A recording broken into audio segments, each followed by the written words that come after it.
రేపే మనకు మహాశివరాత్రి. ఈ శివరాత్రి తిథి రోజున మర్చిపోకుండా ఈ యొక్క దీపాన్ని మీ ఇంట్లో వెలిగించండి. అలా వెలిగించడం ద్వారా మీ యొక్క సుడి తిరిగిపోతుంది, మీ తలరాత మారిపోతుంది. అలానే కాకుండా దరిద్రుడు కూడా ధనవంతుడు అవుతాడు. పాల్గొన మాసంలోని కృష్ణపక్షం చతుర్థి రోజున మహాశివరాత్రి పండుగను జరుపుకుంటారు. అంటే ఈ నెల 26వ తేదీన మహాశివరాత్రి పర్వదినాన్ని మనం జరుపుకుంటాము. ఈ మహాశివరాత్రి పర్వదినం భక్తులు ఉపవాసం ఉండి శివుణ్ణి ప్రత్యేకంగా పూజిస్తూ ఉంటారు. అలా పూజించడం వల్ల శివపార్వతుల అనుగ్రహం కలుగుతుందని భావిస్తూ ఉంటారు. ఈ శివరాత్రి తిథి రోజునే శివపార్వతుల వివాహం జరిగిందని, అలానే కాకుండా మహాశివరాత్రి పండుగ రోజే ఆ పరమశివుడు విషాన్ని తాగి సర్వలోకాలను రక్షించాడని నమ్ముతూ ఉంటారు. మరి ఇంతకీ శక్తివంతమైన మహాశివరాత్రి తిథి రోజు శివపార్వతుల అనుగ్రహం సులభంగా పొందాలంటే మీ పూజ గదిలో ఏంటంటేనండి నారికేళ్ల దీపాన్ని వెలిగించండి. కొబ్బరి చిప్పలో అంటే దీపం వెలిగిస్తే ఆ దీపం ఏంటంటే కనుక శివుడికి చేరుతుంది. ఆ దీపం శివయ్యకు చాలా ప్రీతికరమైన దీపం అన్నమాట. నారికేళ్ల దీపం ఏంటంటే కనుక సంవత్సరానికి ఒకసారి వచ్చే మహాశివరాత్రి రోజున ఎవరైతే ఈ కొబ్బరి చిప్ప దీపాన్ని వెలిగిస్తారో అలాంటి వారికి కోటి జన్మల పుణ్యం లభిస్తుంది. అలానే కాకుండా వారి జీవితంలో ఉండే కొన్ని రకాల కష్టాలన్నీ కూడా పోతాయి. ఆ పరమశివుడి యొక్క ఆశీస్సులతో ఎల్లప్పుడూ కూడా సుఖ సంతోషాలతో ఉంటారని చెప్పొచ్చు. ఈ శివరాత్రి తిథి రోజున మర్చిపోకుండా ఈ నారికేళ్ల దీపాన్ని వెలిగించి శివుణ్ణి ఏంటంటేనండి ప్రసన్నం చేసుకోండి, శివానుగ్రహాన్ని పొందండి. అలానే కాకుండా ఈ రోజు అంటే ముఖ్యంగా శివుణ్ణి ఎలా పూజించాలి, అలానే కాకుండా ఎలాంటి నియమాలను ఆచరించాలో మొత్తం కూడా ఈ వీడియోలో మనం తెలుసుకుందాము. అంతకంటే ముందు ఒక చిన్న రిక్వెస్ట్ అండి, వీడియోని పూర్తిగా చూడండి, నచ్చితే లైక్ చేయండి, కొత్తగా చూస్తున్నట్టయితే సబ్స్క్రైబ్ చేసుకోండి. ఇక ఈ రోజు మర్చిపోకుండా ఏంటంటేనండి మీ పూజ గదిలో ఇలా నారికేల దీపాన్ని వెలిగించండి. మనం ఉదయాన్నే లేచి శుచిగా స్నాన కార్యక్రమాలు చేసుకోవాలి, ఇంటిని వాకిలిని శుభ్రం చేసుకోవాలి. అలా చేసిన తర్వాత ఉతికిన బట్టల్ని ధరించాలి. ఇలా ధరించేటప్పుడు గుర్తు పెట్టుకోండి, నల్లటి వస్త్రాలు కావచ్చు, అలానే కాకుండా గ్రే కలర్లో ఉండే బట్టల్ని మాత్రం అస్సలు ధరించకూడదు. మనం కోరి మన జీవితంలోకి కష్టాలు తెచ్చుకున్న వారం అవుతాం కాబట్టి ఆ యొక్క దుస్తులతో మీరు కొంచెం అంటే జాగ్రత్త వహించండి. ఈ రోజు ముఖ్యంగా పరమశివుడి అనుగ్రహం కలగాలి. శివభక్తులకు కావచ్చు, నార్మల్గా ఏంటంటే కనుకనండి ప్రతి ఒక్కరు కూడా ఏంటంటే కనుక శివుణ్ణి ఆరాధిస్తూ ఉంటారు, పూజిస్తూ ఉంటారు. అంతటి అంటే శక్తి అలానే కాకుండా అలానే వచ్చేసి ఏంటంటే కనుక పరమశివుడి యొక్క అనుగ్రహం అంత పవర్ఫుల్గా ఉంటుందని నమ్ముతూ ఉంటారు. కాబట్టి ఈ రోజు మీరు ఇలా ఏంటంటే కనుక శివానుగ్రహం కలగాలంటే తెల్లటి దుస్తులను ధరిస్తే చాలా మంచిదండి, చాలా అద్భుతమైన ఫలితం అయితే ఉంటుందన్నమాట. వీలుంటే అది ధరించండి. ఆ తర్వాత పూజ గదిలో ఏంటంటే కనుక క్లీన్ చేసుకొని ఒక కొబ్బరికాయని తీసుకొని దాన్ని పగలగొట్టండి. అలా పగలగొట్టిన తర్వాత ఒక కొబ్బరి చిప్పని తీసుకుని దాంట్లో ఉండే నీళ్ళన్నీ కూడా ఏంటంటే కనుక ఒక చెంబులో కానీ లేదంటే ఒక గ్లాసులో కానీ పోసుకొని పక్కన పెట్టుకోండి. అలా నారికేళ్ల దీపాన్ని వెలిగించేటప్పుడు మీ యొక్క పూజ గదిలో శివపార్వతుల పటం ముందు ఏంటంటే కనుక పద్మదళ అష్టం ముగ్గు కానీ లేదంటే మీకు వచ్చిన గీతల ముగ్గు కానీ వేసుకోండి. అలా వేసేసిన తర్వాత ఒక ప్లేట్ని తీసుకోండి. రాగి ప్లేట్లు అయితే చాలా మంచిది. ఒకవేళ రాగి ప్లేట్ లేకపోతే ఇస్తరాకు ఉంటుంది కదండి, మనము అదైనా సరే తీసుకోవచ్చు. అలా తీసుకున్న తర్వాత దానిపైన కూడా మనము కుంకుమ పసుపుతో బొట్టు పెట్టుకొని ఆ తర్వాత దాంట్లో మీరు మీ యొక్క గుప్పెడుతో 3 గుప్పెట్ల బియ్యాన్ని పోయండి. పోసిన తర్వాత దానిపైన ఏంటంటే కనుక ఈ కొబ్బరికాయ చిప్ప ఉంది కదండి, ఈ కొబ్బరి చిప్ప అది పెట్టండి. అది పెట్టిన తర్వాత మీ శక్తి కొలదండి మీరు నువ్వుల నూనెతో కానీ ఆవునేతితో కానీ దీపం పెట్టవచ్చు. ఇలా విడివిడిగా 3 ఒత్తులు వేసి పెట్టుకోవచ్చు, లేదంటే కనుక 2 ఒత్తులు ఇలా వేసేసి కూడా మనం దీపారాధన చేసుకోవచ్చు. ఇలా దీపం వెలిగించిన తర్వాత మనమండి ఆ దీపానికి పుష్పాలు సమర్పించుకోవాలి. ఆ కొబ్బరి చిప్ప కూడా పసుపు కుంకుమతో బొట్టు పెట్టుకోవాలి. ఆ తర్వాత ఏంటంటే కనుక మీ జీవితంలో ఉండే కొన్ని రకాల కష్టాలు సమస్యలు బాధలు పోవాలంటే కనుక ఆ దీపంలో మనం లవంగాన్ని వేయొచ్చు, లేదంటే కనుక యాలక్కాయని కూడా వేసేసి దీపం పెట్టుకోవచ్చు అనమాట. ఇలా కూడా దీపం పెట్టడం వల్ల అయితే అద్భుతమైన ఫలితాలు వస్తాయి. ఈ దీపం పెట్టిన తర్వాత మీరు ఏంటంటే కనుక నమస్కారం చెప్పుకోండి, సంకల్పం చెప్పుకోండి. అలానే కాకుండా మీ మనసులో ఏదైనా కోరిక ఉంటే ఆ కోరిక కూడా కోరుకోండి. ఈరోజు ముఖ్యంగా ఏంటంటే కనుక జిల్లేడు పుష్పాలతో శివుణ్ణి పూజిస్తే కోరిన కోరికలన్నీ కూడా తీరిపోతాయి. అలానే కాకుండా ఏంటంటే కనుక ఈ రోజు గన్నేరు పుష్పాలతో శివుణ్ణి పూజిస్తే అద్భుతం జరుగుతుంది. ఎర్రటి పుష్పాలతో శివుణ్ణి పూజిస్తే మనకేంటంటే కనుకనండి శివపార్వతుల అనుగ్రహం కలుగుతుందని పురాణాలు చెబుతున్నాయి. కాబట్టి ఈ విధంగా ఏంటంటే మీరు దీపారాధన చేసుకోండి. దీపం ఇలా పెట్టేసుకున్న తర్వాత మీరు ఆ దీపానికి కూడా నమస్కారం చేసుకోండి, శివపార్వతులకు కూడా నమస్కారం చేసుకొని దీపానికి హారతి ఇచ్చిన తర్వాత శివపార్వతులకు హారతి ఇచ్చిన తర్వాత మీరు హారతి తీసుకొని 3 లేదా 5 ప్రదక్షిణలు చేసుకోండి. ఆ తర్వాత శివ పంచాక్షరి మంత్రం ఉంది కదండి, ఓం నమః శివాయ అనే మంత్రాన్ని మీరు కనీసం 21 సార్లు కానీ 11 సార్లు కానీ 9 సార్లు కానీ 116 సార్లు కానీ 111 సార్లు కానీ 101 సారి కానీ మీరు ఇలా ఏంటంటే కనుక శివ పంచాక్షరి మంత్రాన్ని పఠించుకోండి, సరిపోతుంది. ఇక ఆ తర్వాత ఏంటంటే కనుక ఈ కొబ్బరి చిప్ప దీపం వెలిగించిన తర్వాత మీరు మీ మనసులో బలంగా ఏదైనా ఏదైనా కోరిక ఉంటే కూడా కోరుకుంటే క్షణాల్లోనే ఆ కోరిక తీరుతుందని పురాణాలే చెబుతున్నారన్నమాట. ఇలా చేసుకోవటం వల్ల అయితే మంచి ఫలితం ఉంటుంది. ఆ కొబ్బరి అంటే నీళ్లు మనం తీసి పక్కన పెట్టుకున్నాం కదా, అవి కూడా మీరు నైవేద్యంగా సమర్పించవచ్చు. అలాగే మనం ఏంటంటే కనుక కొబ్బరికాయను పగలగొట్టేటప్పుడు ఏంటంటేనండి సమానంగా పగలగొట్టుకోండి. కొన్నిసార్లు ఏంటంటే కనుక కొబ్బరికాయ ఇలా కిందికి మీదికి పలుగుతుంది కదా, అలా కాకుండా సమానంగా పగలగొట్టుకోండి. ఇలా మీరు ఏంటంటే కనుక వెలిగించుకోండి, సరిపోతుంది. అలానే ఏంటంటే కనుక శివుడికి 3 కళ్ళు ఉంటాయి, కొబ్బరికాయ కూడా 3 కళ్ళు ఉంటాయి కాబట్టి కొబ్బరికాయను శివుడితో పోలుస్తూ ఉంటారు. అలానే కొబ్బరి చిప్పలో దీపం వెలిగిస్తే 1,000,000 జన్మల పుణ్యం లభిస్తుంది. కొబ్బరికాయలో త్రిమూర్తులు కొలువై ఉంటారు. మహాశివరాత్రి రోజున కొబ్బరి చిప్ప దీపం అద్భుతమైన ఫలితాన్ని తెచ్చిపెడుతుంది. ఈ నారికేళ్ల దీపం వెలిగించిన కొన్ని రోజుల్లోనే ఆ పరమశివుడి యొక్క అనుగ్రహం కలుగుతుంది. ఆ పరమశివుడి యొక్క అనుగ్రహం కలిగి మీ సుడి తిరిగిపోయి మీకంతా కూడా మంచి జరుగుతుందని చెప్పొచ్చు. కాబట్టి ఈ విధంగా ఈ శివరాత్రి తిథి రోజున మర్చిపోకుండా ఈ దీపం అయితే పెట్టుకోండి, సరిపోతుంది. ఇక ఆ తర్వాత ఏంటంటే మీరండి ముఖ్యంగా ఈ రోజు ఇలా దీపం పెట్టిన తర్వాత మీరు శివాలయానికి వెళ్ళి శివుడిని పూజించుకోవటం, అభిషేకించుకోవటం చేసుకోండి. ఇక మీరు ఈరోజు ఆవుకు ఆహారం పెట్టండి. ఆవుకు ఆహారం పెట్టడం వల్ల అద్భుతమైన ఫలితాలు వస్తాయి. ఈ రోజున తోటకూరని తినిపించిన వారికి ఏంటంటే గనక తరగని ఐశ్వర్యం లభిస్తుందని పురాణాలే చెబుతున్నాయి. కాబట్టి తోటకూరని ఖచ్చితంగా ఆవుకు తినిపించండి. అనంతరం వచ్చేసి ఏంటంటే తోటకూర తినిపించడం వల్ల తరతరాలు కూర్చొని తిన్నా తరగని ఆస్తి ఐశ్వర్యం వచ్చి పడుతుంది. కాబట్టి ఈరోజు ఆవుకు తోటకూరని పెట్టండి. ఇంటి దగ్గరకు వచ్చిన ఆవుకు కానీ గోశాలకు వెళ్ళి అక్కడ కూడా ఆవుకి ఏంటంటే గనక తోటకూరని తినిపించవచ్చు. తోటకూర తినిపిస్తే చాలా శ్రేయస్కరమని పండితులే చెబుతున్నారు. ఆ తర్వాత ఈ రోజున క్యారెట్ తినిపించడం వల్ల ఏంటంటే గనక కోరుకున్న ఉద్యోగం వస్తుందని పురాణాలు చెబుతున్నాయి. కాబట్టి ఈరోజు మహాశివరాత్రి రోజున మర్చిపోకుండా క్యారెట్ని ఏంటంటే కనుకనండి గోమాతకు పెట్టండి. బెండకాయలను పెట్టుకోవచ్చు. బెండకాయలను పెట్టుకుంటే మనోధైర్యం పెరుగుతుంది, మనోబలం పెరగడానికి అవకాశం ఉంటుంది. కాబట్టి మీరు మీ ఇష్టాన్ని బట్టి తోటకూర కానీ పచ్చగడ్డి కానీ క్యారెట్ కానీ పెట్టండి. ఇలా ఏంటంటేనండి మహాశివరాత్రి తిథి రోజున మర్చిపోకుండా చాలామంది కూడా ఇలా రకరకాల ఆహారాలను ఏంటంటే కనుక ఆవుకు పెడుతూ ఉంటారు. అలా పెట్టడం వల్ల ఏంటంటే కనుక గోమాత యొక్క అనుగ్రహం కలుగుతుందని నమ్ముతూ ఉంటారు. ఎందుకంటే గోవులో సమస్త దేవతలు కొలువై ఉంటారు. కాబట్టి గోవు యొక్క అనుగ్రహం పొందాలంటే ఖచ్చితంగా ఆవుని పూజించడం, ఆరాధించడం ఇవన్నీ కూడా చేయాలండి. అలాంటప్పుడు ఏంటంటే కనుక గోవు యొక్క అనుగ్రహం కలిగి మనకుండే దరిద్రాలన్నీ కూడా పోతాయి. అలానే కాకుండా మనం దరిద్రం నుంచి బయటపడగలుగుతాము. పేదరికాన్ని తొలగించుకోవడానికి కూడా అవకాశం ఉంటుందని చెప్పొచ్చు. చాలా వరకు కూడా ఏంటంటే కనుకనండి దైవానుగ్రహం ఉండదండి. ఎంత కష్టపడ్డా కానీ మాకైతే దేవుడు మమ్మల్ని అనుగ్రహించడండి అని బాధపడతారు. కొంతమందికి ఇలా జరుగుతూ ఉంటుంది కదా. అలాంటి వాళ్ళు ఈ రోజు ఏంటంటే కనుక టమాటాలను తినిపించండి. ఇలా టమాటాలు తినిపించడం వల్ల ఏంటంటే మనకు పేదరికం తొలగిపోతుంది. పేదరికం తొలగిపోయి కోట్లేం రావండి. కాకపోతే ఏంటంటే కనుక మనకు ఇలా మెల్లిమెల్లిగా పేదరికం నుంచి మనం బయటపడతాం. కాబట్టి మహాశివరాత్రి తిథి రోజున మీరండి ఆవు కనిపిస్తే నమస్కారం చేసుకున్న, ఆవుని తాకిన, ఆవు పాదాలకు నమస్కారం చేసుకున్న, ఆవు తోక భాగంలో తాకిన మీకు జన్మల దరిద్రాలు పోతాయి. మంచి ఉన్నత స్థితిలోకి మీరు రావడానికి అవకాశం ఉంటుంది. అలానే కాకుండా ఏంటంటే కనుక ఆవుని ఈ విధంగా పూజించినా మీకైతే ఐశ్వర్యాలు కలగటానికి కూడా అవకాశం ఉంటుందని మనకు పురాణాలు చెబుతున్నాయి. కాబట్టి ఈ విధంగా ఏంటంటే కనుక మర్చిపోకుండా గోమాతను ఈ విధంగా పూజించుకోండి. ఇష్టమైన ఆహారం పెట్టొచ్చు. ఒక్కొక్క దానికి ఒక్కొక్క సమస్యను తొలగించేంత శక్తి ఉంటుంది. ఈ ఆకుకూరలకు కావచ్చు, అలానే పచ్చగడ్డికి కావచ్చు, కొన్ని కూరగాయలకు కావచ్చు ఏంటంటే కనుక శక్తి అధికంగా ఉంటుంది. కాబట్టి మన చేతుల ద్వారా మనకుండే ఇబ్బందులను పోగొట్టుకోవడానికి ఇలా కొన్ని ఆహార పదార్థాలను ఆవుకు తినిపించాలని పురాణాలే చెబుతున్నాయి. వంకాయలను తినిపించడం వల్ల ఏంటంటే కనుక మనకు ఒక రకంగా చెప్పాలంటే కొన్ని ఇబ్బందులు పోతాయండి. అనుకోకుండా వచ్చే సమస్యల నుంచి కూడా మనం బయటపడటానికి అవకాశం ఉంటుంది. కాబట్టి ఖచ్చితంగా మీకు అందుబాటులో ఉండే ఆహారం, మీకు దొరికే ఆహారం పెట్టవచ్చు.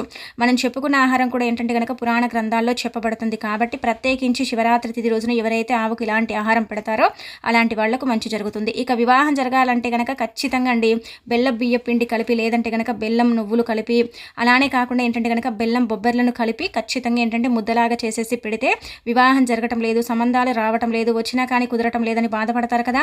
అలాంటి వాళ్లకు ఖచ్చితంగా ఏంటంటే కనుక సంబంధం కుదిరే అవకాశం ఉంటుంది. వివాహం జరుగుతుంది, కుజదోషం పోతుంది, రాహుకేతు ప్రభావాల నుంచి కూడా వారు బయటపడటానికి అవకాశం ఉంటుంది. కాబట్టి ఈ విధంగా కూడా ఏంటంటే మీరు ఆచరించేసి ఫలితం పొందండి. ఇలా ఈ యొక్క శివరాత్రి తిథి రోజు ఇలా ఈ విధంగా ఆవుని పూజించడం, నారికేళ్ల దీపం పెట్టడం, అలానే కాకుండా ఏంటంటే కనుక శివాలయానికి వెళ్ళటం, శివాలయానికి వెళ్ళేసి ఏంటంటే కనుక శివాలయం ప్రాంగణంలో కూడా దీపాలను వెలిగించుకోవటం, నంది కొమ్ముల మధ్యలో నుంచి శివుణ్ణి దర్శించుకోవటం, నంది చెవిలో మీ యొక్క బలమైన కోరిక కోరుకుంటే ఆ కోరిక కూడా తీరుతుంది. నంది చెవిలో మనం కోరిక చెప్పుకుంటే ఆ కోరిక ఏంటంటే కనుక శివుడి పాదాల చెంతకు చేరుతుంది. అలా చేరినప్పుడు ఆ పరమశివుడు మన కోరికను తీరుస్తాడని మనకు పురాణాలు చెబుతున్నాయన్నమాట. అందుకే శివాలయానికి శివాలయానికి వెళితే ఈరోజు ఖచ్చితంగా ఏంటంటే కనుక నంది కొమ్ముల అంటే మధ్యలో నుంచి మీరు ఏంటంటే కనుక మీరండి శివుణ్ణి దర్శించుకోండి. అలా చేయటం వల్ల అయితే మీకు జన్మాంతర దరిద్రాలు పోతాయండి. కోటి జన్మల పుణ్యంతో మీరు ఏంటంటే కనుక చక్కగా అంటే ఫలితాన్ని పొందుతారని చెప్పొచ్చు. కాబట్టి ఈ విధంగా ఆచరించండి. ఇక ఆ తర్వాత శివాలయానికి వెళితే ఒక చెంబడి నీటిని తీసుకెళ్ళి శివుణ్ణి అభిషేకించండి. లేదంటే పాలతో అభిషేకించుకోండి, లేదంటే కనుక తేనెతో అభిషేకించండి. అలానే కాకుండా పెరుగుతో కూడా మనం అభిషేకం చేసుకోవచ్చు. ఇలా మనం రకరకాలుగా ఏంటంటే కనుక పరమశివుణ్ణి అభిషేకం చేసుకోవటం వల్ల అభిషేకించటం వల్ల అయితే ఆ పరమశివుడి యొక్క అనుగ్రహం కలుగుతుందన్నమాట. ఆ పరమశివుడి యొక్క అనుగ్రహంతో ఏంటంటేనండి మనకంతా కూడా మంచి జరుగుతుందన్నమాట. కాబట్టి తప్పకుండా ఏంటంటే ఇలా ఈ చిన్న చిన్న నియమాలను ఆచరించండి. విపరీతమైన అంటే ఆస్తి నష్టంలో ఉంటూ ఉంటారు కదండి, అలాంటి వాళ్ళు ఏంటంటే ఈరోజు మర్చిపోకుండండి నీళ్ళల్లో విభూది పసుపుని కలిపి అంటే మనము ఆ నీటిని శివుడికి సమర్పించడం వల్ల మనకు మంచి జరుగుతుంది, మంచి ఫలితాలు ఉంటాయి, మన జీవితం మారిపోతుంది. తీవ్రమైన ఆస్తి నష్టాల్లో ఉన్నవారు కూడా అంటే ఆ యొక్క నష్టాల నుంచి బయటపడటానికి అవకాశం ఉంటుందన్నమాట. ఇలా ఒక్కొక్క అభిషేకానికి ఒక్కొక్క ప్రత్యేకత ఉంటుంది. అలానే కాకుండా ఒక్కొక్క అభిషేకం మన యొక్క తలరాతని మారుస్తుందని చెప్పొచ్చు. కాబట్టి మీ ఇష్టాన్ని బట్టి మీరు ఏంటంటే కనుక మీకు తోచినట్టు మీరు అభిషేకించుకోండి, సరిపోతుంది. మనం చూస్తూ ఉంటాం కదండి, భక్తులందరూ కూడా తమకు తోచినట్టు ఏంటంటే నీళ్లు పాలు అలానే కాకుండా ఇలా ఎవరికి తోచినట్టు వాళ్ళు ఏంటంటే కనుక తీసుకొచ్చుకొని ఇలా రసాలతో అభిషేకం చేస్తూ ఉంటారు. ఇలా ఏంటంటే కనుక అభిషేకం చేయడం వల్ల మంచి ఫలితం ఉంటుందని నమ్ముతూ ఉంటారు. కాబట్టి మీకు తోచినట్టు మీరు ఈ అభిషేకం చేసేసుకోండి, సరిపోతుంది. ఏవి లేకపోతే కనీసం ఒక చెంబడి నీళ్ళైనా సరే శివుడికి సమర్పిస్తే ఆ పరమశివుడు సంతోషించి మీకు ఐశ్వర్యాన్ని ఇస్తాడు, శివానుగ్రహాన్ని కూడా కలిగిస్తాడని చెప్పొచ్చు. ఇక ఆ తర్వాత ఇంతటి రోజు కదండి, పరమశివుడికి ఎంతో ఇష్టమైన ఈ వస్తువులను మీరు మీ ఇంటికి తెచ్చుకోండి. అలా తెచ్చుకోవటం వల్ల మీ సుడి తిరిగిపోతుంది. అలా ఏంటంటే కనుక ఈ రోజు అండి ముఖ్యంగా ఈ వస్తువులను మీ ఇంటికి కొని తెచ్చుకోండి. మీరు ముందుగా తెచ్చుకోవాల్సిన వస్తువుల్లో ఏంటంటే కనుక ఆవండి. ఆవు బొమ్మని ఎవరైతే ఈ రోజున ఇంటికి తెచ్చుకుంటారో అలాంటి వాళ్లకు అష్టైశ్వర్యాలు కలుగుతాయి. ఆవు సమస్త దేవతల యొక్క రూపం కాబట్టి ఆవులో 33 కోట్ల మంది దేవతలు కొలువై ఉంటారు. కాబట్టి ఆవు బొమ్మని ఖచ్చితంగా ఇంటికి తెచ్చుకోవాలి. ఆవు బొమ్మని ఎలా తెచ్చుకోవాలంటే కనుక ఆవు దూడకు పాలిచ్చే బొమ్మని ఇంటికి తెచ్చుకుంటే మన యొక్క సంపద అభివృద్ధి చెందుతుంది. అలానే ఏంటంటే కనుక పెరుగుతుందని అర్థం. కాబట్టి ఆవు బొమ్మని మీ ఇంటికి తెచ్చుకోండి. ఆవు బొమ్మని మీ ఇంటికి తెచ్చుకొని మీ పూజ గదిలో పెట్టి పూజించుకోండి. ప్రతినిత్యం మీరు బయటికి వెళ్ళేటప్పుడు ఆవు బొమ్మని తాకి మీరు బయటికి వెళ్ళండి. అలా వెళ్ళటం వల్ల ఏంటంటే కనుక మీకు భగవంతుడి యొక్క అనుగ్రహం సంపూర్ణంగా కలుగుతుంది. అలానే కాకుండా 33 కోట్ల మంది దేవతల యొక్క అనుగ్రహంతో మీ సుడి తిరిగిపోయి మీకంతా కూడా మంచి జరుగుతుందని చెప్పొచ్చు. కాబట్టి ఆవు బొమ్మని మీ ఇంటికి తెచ్చుకోండి. లేదండి మా ఇంట్లో ఉందండి అనుకుంటే దాన్ని క్లీన్ చేసుకోండి, చక్కగా శుభ్రం చేయండి. చేసిన తర్వాత ఆ బొమ్మని పూజ గదిలో పెట్టి పూజించుకోండి. ఇక ఆ తర్వాత రెండోది ఏంటంటే కనుక మనం తెచ్చుకోవాల్సిన వస్తువుల్లో అండి, మనం ముఖ్యంగా తెచ్చుకోవాల్సిన వస్తువులు ఏంటంటే కనుక నంది బొమ్మ అండి, అంటే నంది విగ్రహం అని చెప్పొచ్చు. నంది విగ్రహం ఏంటంటే కనుక శివుడి యొక్క వాహనం. కాబట్టి నంది విగ్రహాన్ని ఈ రోజున మన ఇంటికి తెచ్చుకుంటే ఆ పరమశివుడు మన ఇంట్లోనే తిష్ట వేసుకుని కూర్చుంటాడు. మనకు అనుగ్రహాన్ని ఇస్తాడు, ఐశ్వర్యాన్ని ఇస్తాడు, చక్కటి అభివృద్ధి ఇస్తాడు, మంచి బుద్ధి బలం కూడా మనకి ఏంటంటే కనుక ప్రసాదిస్తాడని మనకు పరిహార శాస్త్రంలో చెప్పబడుతుంది. కాబట్టి నంది బొమ్మని మీ ఇంటికి తెచ్చుకోండి. అంటే విగ్రహం అండి, ఆ విగ్రహాన్ని మీ ఇంటికి తెచ్చుకోండి. ఇలా తెచ్చుకోవటం వల్ల అయితే మంచి ఫలితాలు అయితే ఉంటాయి. ఇలా నంది విగ్రహాన్ని మీ ఇంటికి తెచ్చుకొని మీ పూజ గదిలో పెట్టుకోండి. అలా పెట్టుకొని పూజించుకుంటే మాత్రం మీ జన్మ ధన్యమైపోతుంది, మీకు అద్భుతం జరుగుతుంది, మీ అభివృద్ధి బాగుంటుంది, మీకు ఐశ్వర్యం లభిస్తుంది. అలానే మీ జీవితంలో ఉండే కొన్ని రకాల కష్టాలు కూడా తీరుతాయి అని చెప్పుకోదగ్గ విషయం. కాబట్టి ఖచ్చితంగా నంది విగ్రహాన్ని మీ ఇంటికి తెచ్చుకుంటే సరిపోతుంది. ఇక అనంతరం వచ్చేసి ఏంటంటే కనుక డమరుకం అండి. డమరుకం గురించి మనం ప్రత్యేకించి చెప్పుకోవాల్సిన అవసరమే లేదనమాట. డమరుకం ఇంటికి తెచ్చుకొని మనం ఏంటంటే కనుక శివరాత్రి తిథి రోజున మర్చిపోకుండా పూజ చేసుకున్న తర్వాత మనం ఏంటంటే కనుక డమరుకాన్ని శబ్దం చేస్తే శివుడు తాండవిస్తూ ఉంటాడు. కాబట్టి ఏంటంటే కనుక డమరుకాన్ని ఇంటికి తెచ్చుకోండి. ఇంటికి తెచ్చుకొని మీరు పూజ గదిలో పెట్టి పూజించుకోవచ్చు. త్రిశూలం కూడా మీరు తెచ్చుకొని పూజ గదిలో పెట్టి పూజించుకోవచ్చు. అలానే ఏంటంటే కనుక పరమశివుడికి ఇష్టమైన వస్తువులండి, ఇలా రుద్రాక్షమాల కావచ్చు, అంటే ఇలా త్రిశూలం కావచ్చు, డమరుకం కావచ్చు, నంది అంటే విగ్రహం కావచ్చు, ఆవు అంటే బొమ్మ కావచ్చు, ఇవన్నీ కూడా పరమ పవిత్రమైనవి, మంగళకరమైన వస్తువులు, శుభకరమైన వస్తువులు, శుభాలను సూచిస్తాయి, అశుభాలను దూరం చేస్తాయి, ఐశ్వర్యాన్ని తెచ్చిపెడతాయి, మంచి అభివృద్ధిని ఇచ్చే వస్తువులు. కాబట్టి ఈ వస్తువులు ఇంటికి తెచ్చుకోవడం వల్ల అయితే మంచి ఫలితాలు ఉంటాయని పురాణాలు చెబుతున్నాయి. శాస్త్రాల ప్రకారం ఈ వస్తువులు మన పూర్వకాలంలో మన పూర్వీకులు అధికంగా అంటే ఇలా శివరాత్రి రోజు తెచ్చుకునేవారు. ఉన్నవారు ఏంటంటే కనుక వాటినే క్లీన్ చేసుకుని ఉపయోగించుకునేవారు. లేనివారు ఇలాంటి అంటే కొంతమంది అంటే ఇలాంటివి పెట్టుకోరు కదండి, అంటే కొంతమందికి ఇలాంటి సెంటిమెంట్స్ ఉంటూ ఉంటాయి, కొంతమంది ఏంటంటే పెట్టుకుంటారు. కానీ ఇవన్నీ కూడా మన యొక్క పూజ గదిలో పెట్టుకోవాల్సిన వస్తువులే అండి. ఎందుకంటే ఈ త్రిశూలం మన ఇంట్లో ఉంటే చాలా మంచిదండి. అలానే డమరుకం కూడా మన ఇంట్లో ఉంటే చాలా అదృష్టం అండి. మనకు నంది అంటే విగ్రహం కూడా మన ఇంట్లో ఉంటే చాలా మంచిది. ఆ తర్వాత గోబొమ్మ ఖచ్చితంగా ఉండాలి. ఆ తర్వాత ఏంటంటే కనుక ఈ రోజు ఇలా రుద్రాక్షమాలను కూడా మన ఇంటికి తెచ్చుకుంటే చాలా అద్భుతమైన ఫలితాలు అయితే ఉంటాయని చెప్పొచ్చు. అంటే పూసలు, తామర గింజలు అంటూ ఉంటాం కదా, అవి కూడా మన ఇంటికి తెచ్చుకోవచ్చు. గోమతి చక్రాలు, లక్ష్మీ గవ్వలు, అలానే కాకుండా గురువింద గింజలు ఇవన్నీ కూడా ఏంటంటే మంగళకరమైన వస్తువులు, శుభకరమైన వస్తువులు, శుభాలను సూచించి అశుభాలను దూరం చేస్తాయి, మన జీవితాన్ని మారుస్తాయి, మనకి ఎనలేని సంపదను మన సొంతం చేస్తాయి. కాబట్టి ఇలాంటివి చిన్న చిన్న వస్తువులను మన ఇంటికి తెచ్చుకోవటం వల్ల మనకైతే సంపద పెరుగుతుంది, చక్కటి అభివృద్ధి ఉంటుంది, ఐశ్వర్యంతో పాటు మన జీవితమే మారిపోతుందని చెప్పుకోదగ్గ విషయం. కాబట్టి ఇలాంటివి మీకు ఏవైతే అందుబాటులో ఉంటాయో ఆ వస్తువులను ఇంటికి తెచ్చుకోండి. గుర్తుపెట్టుకోండి, మనం 6 చెప్పుకున్నాం కదండి, కానీ 6 నేను తెచ్చుకోకండి. మీరు అందులో నుంచి ఒక 2 కానీ 3 కానీ వస్తువులను తెచ్చుకోవచ్చు. ఇలా 2 వస్తువులను కనీసం తెచ్చుకున్న వారికి అయితే ఖచ్చితంగా పరమశివుడి యొక్క అనుగ్రహం కలుగుతుంది. మీ యొక్క పూజ గదిలో శివలింగం లేదనుకోండి, చిన్నపాటి శివలింగాన్ని తెచ్చి ఇంట్లో పెట్టుకున్నా సరిపోతుందన్నమాట. కాబట్టి అలా కూడా మీరు ఏంటంటే శివలింగాన్ని కూడా తెచ్చుకోవచ్చు. అలా చాలామంది ఏంటంటే కనుక శివలింగాన్ని ఇంట్లో పెట్టకూడదంటారు, కానీ శివలింగం ఇంట్లో ఉంటే చాలా మంచిదండి. మనం ప్రతినిత్యం అంటే మనం ఏంటంటే కనుక అభిషేకం చేయకపోయినా మనము అంటే నార్మల్గా తిదివార నక్షత్రాల్లో కూడా మనం అభిషేకం చేయొచ్చు. అలా అభిషేకం చేసిన పరమశివుడి యొక్క అనుగ్రహం కలుగుతుంది. కాబట్టి మీకు నచ్చిన వస్తువులు, మీకు ఇష్టమైన వస్తువులు తెచ్చుకోండి. ఏ వస్తువుని తెచ్చినా కానీ మీరైతే పూజ గదిలో పెట్టండి, పూజించండి. అలానే కాకుండా ఏంటంటే కనుక వాటిని మీరు మళ్ళీ అంటే పూజ గదిలో పెట్టుకోవచ్చు, లేదంటే ధనం దాచే చోట దాచుకోవచ్చు. ఈ గోమతి చక్రాలు, తామర పూసలు, అలానే కాకుండా ఈ రుద్రాక్షమాల అలాగే మన పూజ గదిలో పెడితే మనకు ఇంకా మంచి ఫలితాలు అయితే ఉంటాయి. ఆ ఫలితాలను మనం చూసి ఆశ్చర్యపోగలుగుతాం. కాబట్టి అంటే మహాశివరాత్రి చాలా ఏళ్ల తర్వాత వస్తుంది కావున ఈ రోజున మనం మర్చిపోకుండా ఇలాంటి వస్తువులను తెచ్చుకోవాలని మనకు పరిహార శాస్త్రంలో చెప్పబడుతుంది, పురాణ అంటే గ్రంథాల్లో చెప్పబడుతుంది. కాబట్టి మీకు నచ్చిన వస్తువులు మీకు ఏవైతే అవసరం ఉంటాయో ఆ వస్తువులను తెచ్చుకోండి, తెచ్చేసి పూజ గదిలో పెట్టి పూజించుకోండి, సరిపోతుందన్నమాట. అదృష్టం అంటే మీకు పట్టాలి, ఐశ్వర్యం కలగాలి, అలానే కాకుండా చక్కటి అభివృద్ధి ఉండాలనుకునేవారు ఇలాంటి వస్తువులను ఇంటికి తెచ్చుకుంటే మహారాజయోగం కలుగుతుంది, కోటి జన్మల పుణ్యం లభిస్తుంది, చక్కటి అంటే ఐశ్వర్యవంతుల్లాగా మనం మారిపోవడానికి అవకాశం ఉంటుంది. శివానుగ్రహాన్ని పొందడానికి ఈ వస్తువులు పర్ఫెక్ట్గా పనిచేస్తాయి. కాబట్టి తెచ్చేసుకోండి. ఇక ఆ తర్వాత ఏంటంటేనండి, చాలామంది కూడా బంగారం చూస్తూ ఉంటారు, కానీ బంగారం కొనలేకపోతూ ఉంటారు. ఎలాగైనా సరే బంగారం కొనాలని చాలామంది కూడా ఉంటుందండి. స్త్రీలు ముఖ్యంగా ఏంటంటే కనుక బంగారాన్ని చూసి ఆశపడటమే కానీ కొనలేకపోతూ ఉంటారు కదా. అలాంటి వాళ్ళందరూ కూడా ఈ యొక్క మహాశివరాత్రి రోజున ఇప్పుడు చెప్పే విధంగా ఈ పరిహారం చేసుకుంటే ఖచ్చితంగా బంగారు లాభం కలుగుతుంది. అంటే మనం బంగారం కొనే యోగాన్ని మనం కలిగించుకున్న వారం అవుతాం. కాబట్టి మర్చిపోకుండా ఏంటంటే కనుక ఈ విధంగా పరిహారం చేయండి. ఇలా చేసేసి ఫలితం పొందండి. ఇదేంటంటే కనుక మీ వీలుని బట్టి మీరు ఎప్పుడైనా చేయొచ్చు. దీనికంటూ ఎలాంటి అంటే నియమం లేదు. కానీ మనకేంటంటే కనుక ఈ పరిహారానికి ఖచ్చితంగా మందార ఆకు మాత్రమే కావాలి. మిగతా ఆకులను తీసుకుంటే మీకు అంతగా ఫలితం రాదు. కాబట్టి మందార ఆకుని తప్పనిసరిగా తీసుకోండి. తీసేసుకొని ఇప్పుడు చెప్పే విధంగా చేసుకోండి. బంగారం కొనే అంత స్టేజ్కి మీరు వెళ్ళిపోతారన్నమాట. అందుకే మీరు ముందుగా ఏంటంటే కనుక ఒక మందార ఆకుని తీసుకొచ్చుకోండి. ఇలా తీసుకొచ్చుకున్న తర్వాత ఆకుని క్లీన్ చేసుకోండి. ఎందుకంటే దానిపైన దుమ్ము ధూళి ఉంటుంది కదండి. అలా క్లీన్ చేసిన తర్వాత ఆకుపైన ఇక్కడ చూయించే విధంగా ఇంత సైజులో ఒక్క గడ్డ బెల్లం పెట్టుకోండి. అక్కడ చూయించే విధంగా కొంచెం అంత బెల్లం పెట్టండి. ఒక 5 యాలకులు పెట్టండి. ఇలా పెట్టిన తర్వాత శివపార్వతుల పటం ముందు పెట్టుకోండి.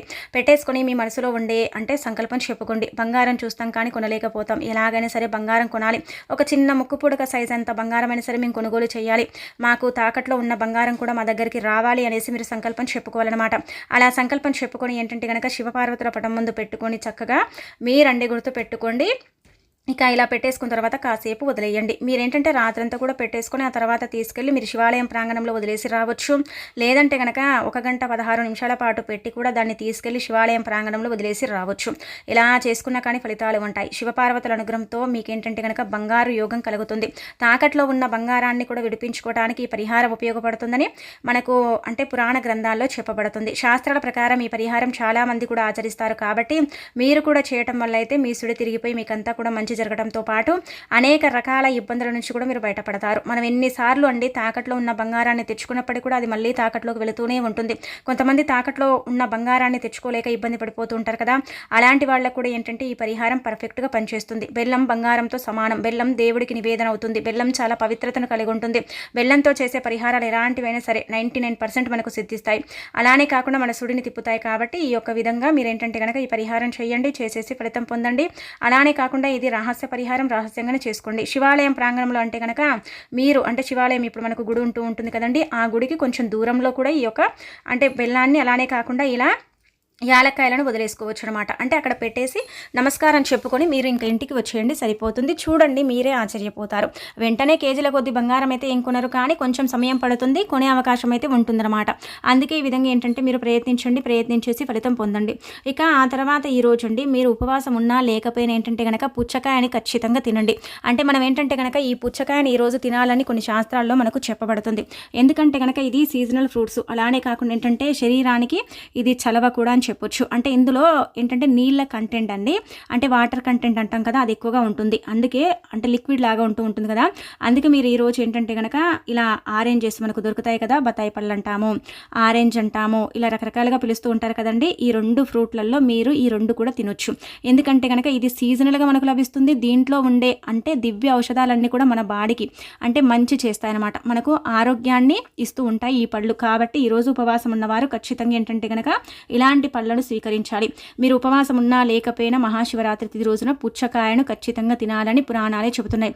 అలానే కాకుండా ఆరెంజ్ కూడా ఇది సీజనల్ ఫ్రూట్ కాబట్టి మనకు లభిస్తుంది. కాబట్టి మనకు ఈ యొక్క అంటే పళ్ళను తినటం వల్ల మంచి ఫలితాలు ఉంటాయి. కాబట్టి మీరు ఈరోజు ఉపవాసం చేసినా చేయకపోయినా ఈ 2 అంటే పళ్ళని అంటే ఫ్రూట్స్ని ఇంటికి తెచ్చుకోండి. ఇవి ఇంటిల్లిపాది కూడా తినండి. ఇవి తినేటప్పుడు ఏంటంటే కనుక మనమండి పుచ్చకాయని అంటే శివపార్వతుల పటం ముందు పెట్టకపోయినా మనం ఇలా ఒక అంటే ఇలా ఆరెంజ్ పండు ఉంటుంది కదండి, నార్మల్గా ఏంటంటే కనుక ఆరెంజ్ అది తీసుకొని ఒకటి ఏంటంటే కనుక మీరు పూజ చేసేటప్పుడు ఇలా బతాయి అంటే నార్మల్గా ఈ ఆరెంజ్ని తీసుకొని శివపార్వతుల పటం ముందు పెట్టుకొని ఆ తర్వాత ఏంటంటే కనుక దాన్ని మీరు ప్రసాదంగా స్వీకరించవచ్చు.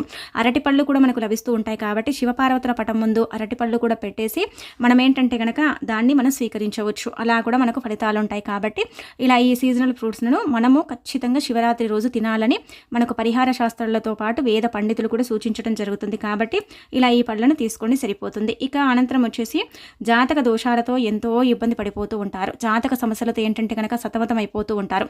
ఎప్పుడు చూసినా ఏదో ఒక రకంగా జాతక దోషాలని పట్టి పీడిస్తూ ఉంటాయి. గ్రహాలు నీచ స్థాయిలో ఉండటం, స్థితిగతులు బాగాలేకపోవటం, ఎంత చేసుకున్నా కానీ మనకేంటంటే కనుక అస్సలు కూడా కలిసి రాకపోతూ ఉంటుంది కదా. అలాంటి వాళ్ళు ఈరోజు ఏంటంటే కనుకనండి సపోటా పళ్ళు ఉంటాయి కదా, అవి తీసుకోండి. అవి తీసుకోవటం వల్ల ఏంటంటే మంచి ఫలితాలు ఉంటాయని పురాణాలే చెబుతున్నాయి అనమాట. పళ్ళకు కూడా ఏంటంటే కనుక అతీత శక్తి ఉంటుంది. పళ్ళు ఈ యొక్క గొప్ప పర్వదినం రోజున ఏంటంటే కనుక శివుడికి నివేదన చేసి ఆ తర్వాత మనం ప్రసాదంగా స్వీకరిస్తే మన సుడికి తిరిగిపోయి మనకంతా కూడా మంచి జరగడానికి అవకాశం ఉంటుంది. కాబట్టి ఇలా పళ్ళను కూడా మనం ఏంటంటేనండి ప్రసాదంగా స్వీకరించవచ్చు. ఆ పళ్ళ ద్వారా వచ్చే అంటే ఎనర్జీ ఉంటుంది కదా, అదేంటంటే కనుక మనకు అనారోగ్యాన్ని తొలగించి ఆరోగ్యాలతో మనం ఉండేలాగా చేస్తాయి కొన్ని పళ్ళు. కాబట్టి ఈ పళ్ళకు అతి శక్తి ఉంటుంది, శివానుగ్రహం కూడా ఉంటుంది. కాబట్టి స్వీకరించండి.